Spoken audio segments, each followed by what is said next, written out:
Hey guys, it's me Charlie. Today is October 26, 2012, and the reason why I'm doing this video is because I wanted to show you guys my oxalatos that I got from the pond. That's why it's blurry.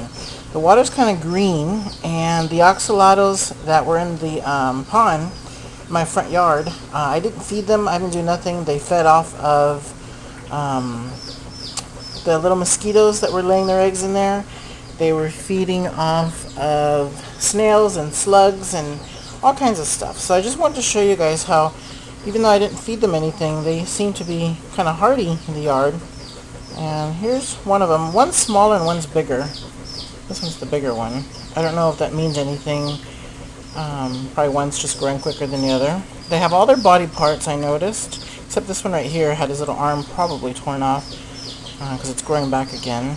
But these guys here, because they were in the pond and they're really hardy and they did really well, I wanted to keep them, and I'm going to probably breed these two because they're actually from two different parents. So I'm going to breed these two, if they're male and female, to each other, so that way I can have only leucisticus, hopefully. So let me show you what they look like inside of a glass bowl, so you can get a better view of what they look like, since this is green water. Alright, so I've taken the top of the aquarium and I placed it on top of the plastic container where I usually breed my male and female oxalatos in. And the water has been sitting for 24 hours. It's also been aerated and dechlorinated. And this way it doesn't give them a little bit of a shock. And the temperature outside in the pond water was really cold. So I touched the water here and I touched the water that was here, and I got the temperature to be the same. I kept this out on my porch, so that's the reason why the water was as cold as the pond water. So let me go ahead and grab, let the light adjust. I'll grab one of these guys.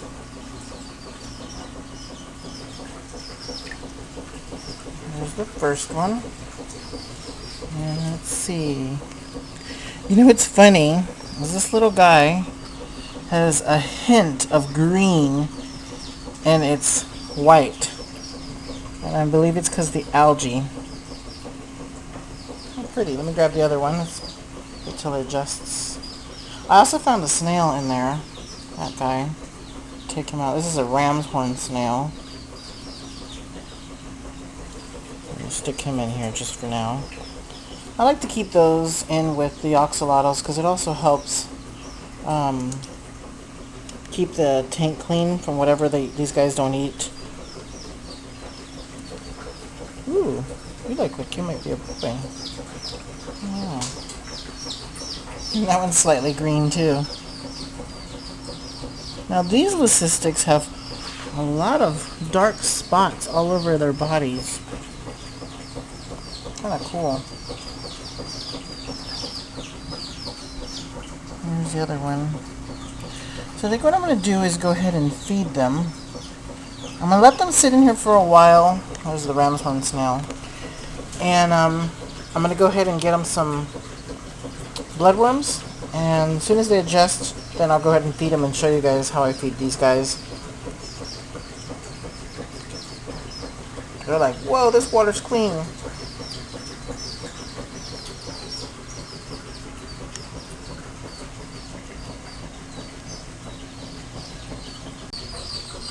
Alright, so what I normally feed my oxalatos are bloodworms.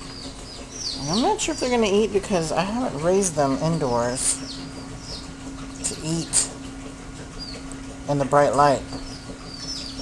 So they may not eat.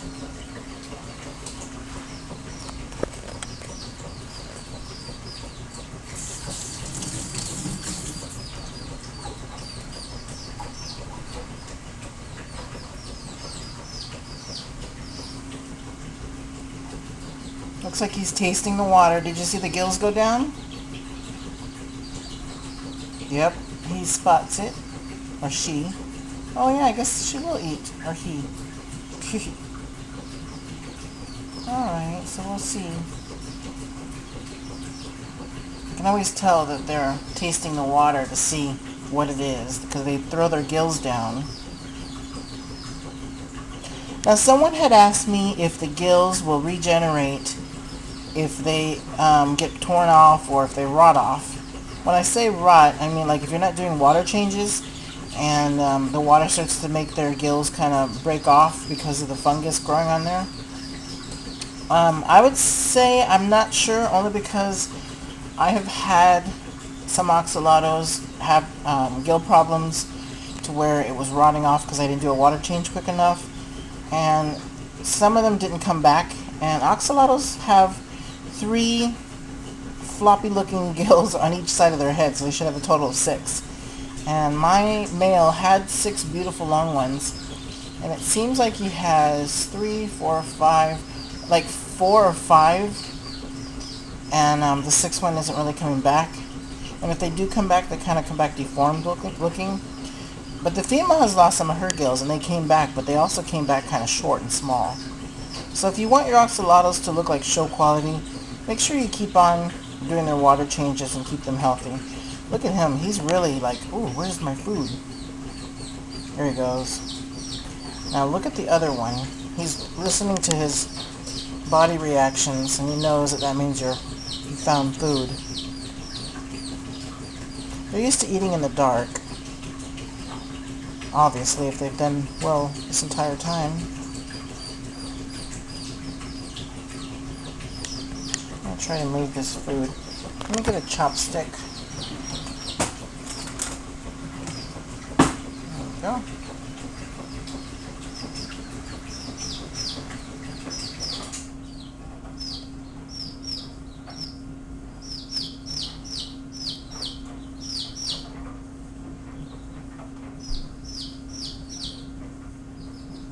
That always scares me for some reason. Come on, you guys, eat. There you go. Don't get too close to each other. I hate when the light above does that. Now when you have a bunch of oxalatos in a container, you're going to want to put a lot of plastic plants, a lot, or real plants, because you don't want them to accidentally grab onto the legs or gills or feet of the other oxalatos. This is just a demonstration to show you guys how they eat. But yeah, that's the oxalatos. I decided to move this light sideways, and so that way you guys can see a little bit better in here.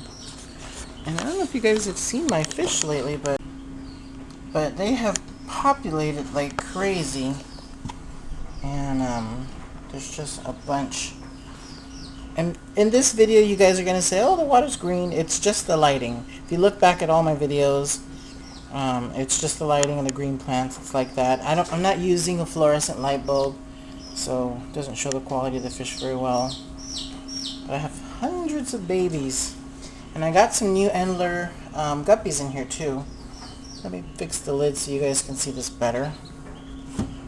But I ended up going to a pet store who breeds their own Endler guppies because of supposable disease, like a flesh-eating virus that the guppies carry, and that's why they're always dying on you.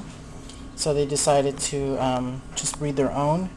And I got some really gorgeous ones in here, like that little guy down there. Because the Endler guppies should always look very similar to each other, and mine don't. Mine are the common Endler guppies, which are used for feeders.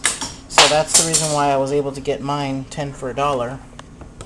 But the fancier, the real Endler guppies, they were $2.99 each. But if you go and find the Endler guppies in a different pet store of a certain type, I can't remember, I think they're called lyre tails, those are $28.95 a pair. Then I have a guppy in there. I have 2 females in there, so they're going to crossbreed, of course. Oh, here's a little boy. Here's a couple that are nice. Look at that. And I can tell. And I ended up getting about 6 or 9. I can't remember. I think it was 6 guppies for $6. And all the babies, hopefully they'll survive. I know I have one in here that doesn't look good. That one right there, you can't see it. but I hope it does well. It looks a little deformed. I might feed it to a oxalato. And I have my cherry shrimp in here. I'm going to be getting another variety of cherry shrimp. Oh, there's one of my original males right there. He's a common, but he looks really pretty. He doesn't look like a common. But I'm going to be getting some more of the shrimp. I forgot the proper name for them. They're kind of orange. This is red. And they're not red cherry shrimp. They're going to be some kind of orange one, a Hawaiian name. So I'll tell you guys about that. I got a new moss ball, and if you guys ever have questions on how to propagate or to make more of those, let me know and I'll make a video on it. This one on the right is fake, and this one's real. So I can show you guys how to make those when you buy them to make more babies. Alright, so thanks for watching my oxalatas that I went and got from the yard. I'm going to be keeping these guys and raising a new generation of leucistic oxalatos, hopefully. And I'll have some gold ones later, and I'm hoping harlequins and maybe black ones. See you guys in the next video. Thank you for watching.